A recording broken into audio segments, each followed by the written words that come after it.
So you could be a blind, deaf, mute hobbit and clearly see that the direct response marketing world, commercial advertising, Hollywood, everything, all forms of media that are based in creative and writing, they're changed. Not changing. Yes, it's still changing, but it's changed. It's different.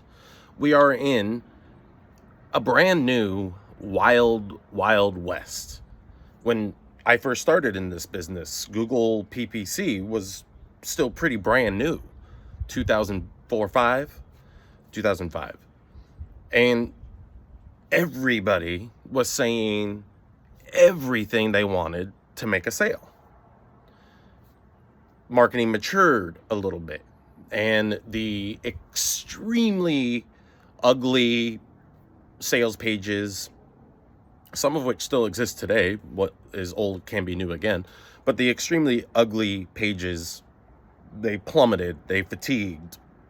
What people started wanting was user experience, a feeling of being taken on a journey in their interface with a website. And so direct response got a little bit more sophisticated and how it emotionally conveyed the visuals of an offer, of a brand. And then it went through another wild west when video advertising came along, when Facebook advertising came along. There's always this period of everybody jumping on the bandwagon and saying this is the most amazing thing ever, and everybody becomes an expert in it very quickly and starts selling courses and blah blah blah. Exactly what we're seeing today with AI, with ChatGPT, with Midjourney. We're seeing everybody jumping on that bandwagon. Now, we're seeing this also in Hollywood. I was having a conversation earlier about Drew Barrymore. She crossed the picket line, as they say, and is going to make her talk show without the 3 writers that were involved. So they're saying, okay, I'm gonna blackball myself basically in the Hollywood industry, and I'm gonna pay everybody else, and I'm gonna put on my show. I'm not gonna pay the writers. I can't. Which devalues writing. And we're seeing that with ChatGPT and direct response. But hold on. I had to ask myself why Drew Barrymore would do that. Because child actress, born into the Barrymore family, already rich. She's had a very established career in the 80s, 90s, and zeros. Moved to streaming and TV shows, episodic series. Did well there. Moved into the talk show space. Started doing really well. All this happened. Her decision to cross that picket line has to be because of what she believes is going to happen in the industry. In other words, it's never going to be the same again. And so I'm going to lose my relevance, and I'm going to bankroll that I can create enough of my own content that I won't need the support of the people in the industry, because she exiled herself by not supporting the writers, not supporting the SAG and Writers Guild strikes. We'll see how that plays out. But movie studios and streaming platforms are also hedging on being able to use AI, deepfakes, what we call deepfakes. You know, the ability to look at the last Indiana Jones, the ability to take an actor's likeness and do anything they want with it is exceptional, and it's just going to keep getting better, especially as this strike takes place, which will likely last at least a year, maybe longer. And imagine how many advances in that amount of time. If you look past at the last year, AI was a toy. Now it's incredible in the sense that it can take what we used to do what I used to do as a copywriter, to write the copy, to hand things off to the design, to video production. There were a lot of moving parts, and, things had to be done manually. Making a VSL can take a week, 2 weeks, 3 weeks, depending on how long it is. That's what she said. And now you can use Pictory, and I'm using Pictory with tremendous success. And it takes me less than an hour to write and produce a script, including the voiceover, which I can do usually in one take pretty quick. So, and a lot of entrepreneurs feel that way, and it's like the path of least resistance to getting to launching an offer or testing new creative is faster and easier than ever. But just like in Hollywood, just like in direct response, just like in commercial advertising, this initial period of the shiny object is going to wear off.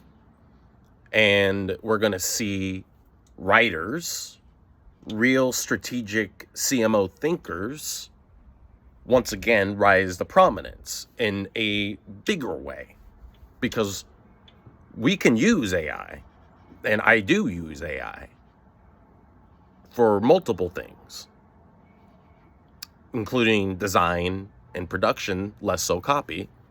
It can't beat my copy, and that's the thing. AI cannot beat my copy unless I give it the prompts and my copy, which is a prompt, to beat me. So there's lots of ways to use it to optimize, scale, and grow. And that's where we should be focusing, because that's where the substance is. But that's not the whole conversation. What is? Let's go back to Google PPC. Everybody flashing their offers, or another example is when ClickBank became popular and everybody wanted to be at the top of ClickBank, and everybody got more grandiose in how we deploy our messaging. Back in, let's say, 2011, the top control fat loss factor was no lies. I mean, there was some stretching of truth, but it was all science, mechanism, real story, except for the fact that the client was his ex-wife. I mean, other than that, there was authenticity and truth. Brad Callen, Charles Livingston behind that. I worked with them on a number of projects.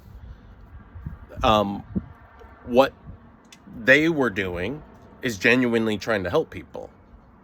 And so they took this aughts, zeros, low sophistication, throw anything against the wall and it sells, just like Brazil today is a new adopter market. So they're falling for things that here in the United States people didn't fall for 10 years until 10 years ago.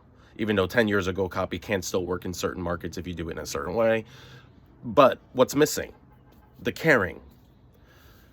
I spent time on Facebook, on specific groups like Nothing Held Back. And while I think Alan has a lot of passion, the owner of the group, most of the people who post in there are just trying to get the money.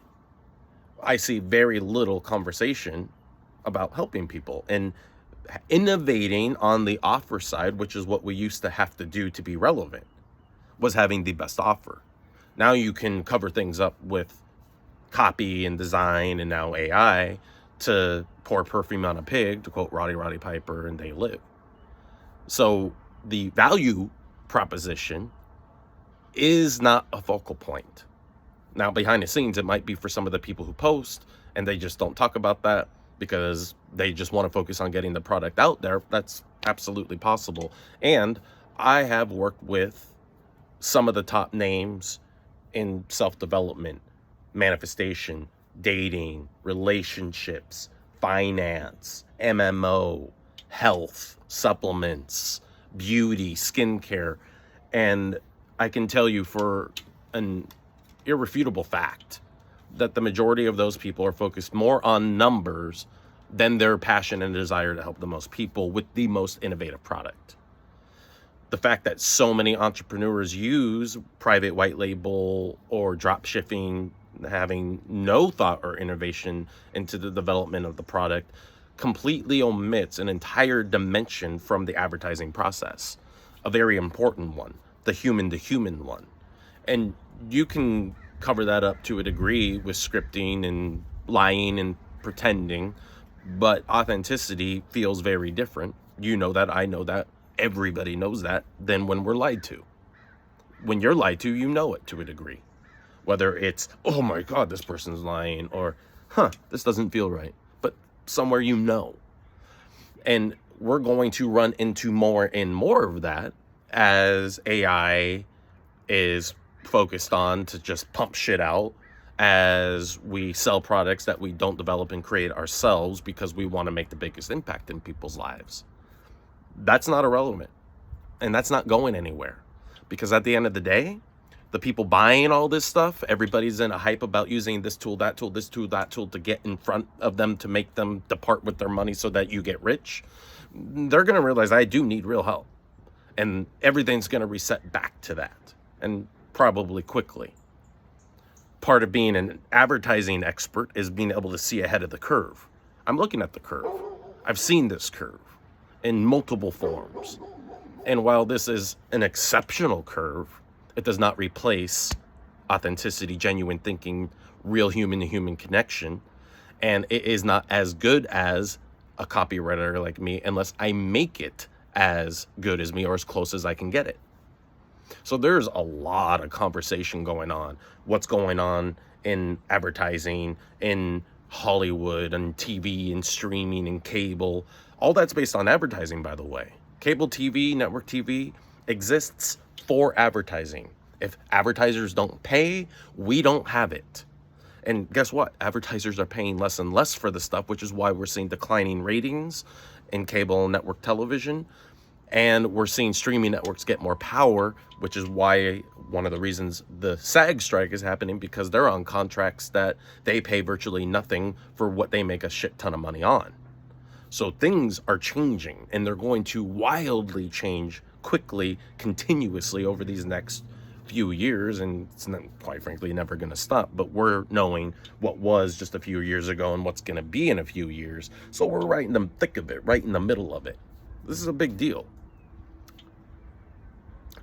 Defining moments, I'm really big on them. You either define the moment or the moment defines you. I think it was from the movie Tin Cup with Kevin Costner and Rene Russo.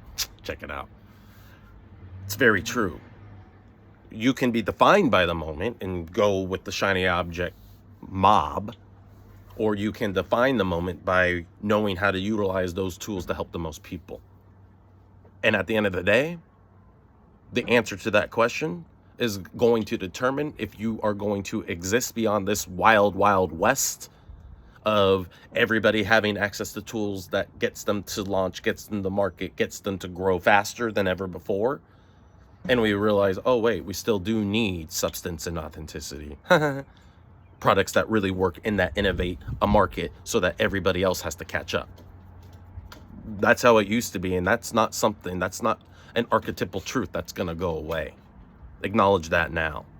And you can be ahead of the curve as we adopt and truly use AI at the very pinnacle of its effectiveness in real life, helping real people.